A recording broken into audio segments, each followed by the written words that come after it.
যে শৈবা সৌরাচা গণেশায় বৈষ্ণবা শক্তিম পূজকঃ মামা প্রবান্তি ইয়ঃ বর্ষম সাগরম ইয়থঃ। সেখানে ভগবান শ্রীকৃষ্ণ স্বয়ং বললেন যে বর্ষার জল যেমন সাগরে মিলিত হয়, অনুরূপভাবে শৈব সৌর গাণপত্য ও বৈষ্ণব শক্তি পূজকগণ সেই রূপেই আমাতেই লিপ্ত হয়, আমাতেই প্রাপ্ত হয়।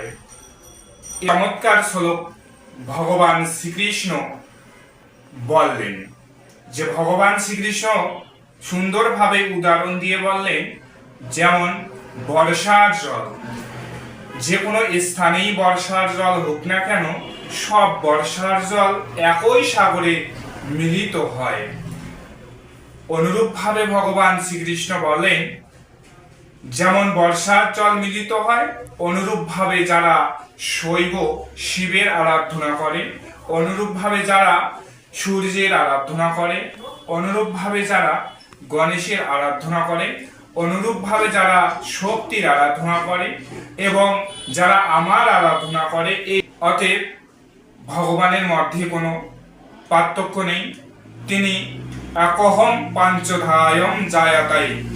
অতএব ভগবান 5 ভাগে বিভক্ত রয়েছেন। যাকে যে রূপ ভালো লাগে সেই রূপ অনুসারে ভগবানের আরাধনা উপাসনা করতে পারে। সে বিষয়ে ভগবান স্বয়ং পদ্মপুরাণ উত্তরখণ্ডে পরিষ্কার করে বললেন।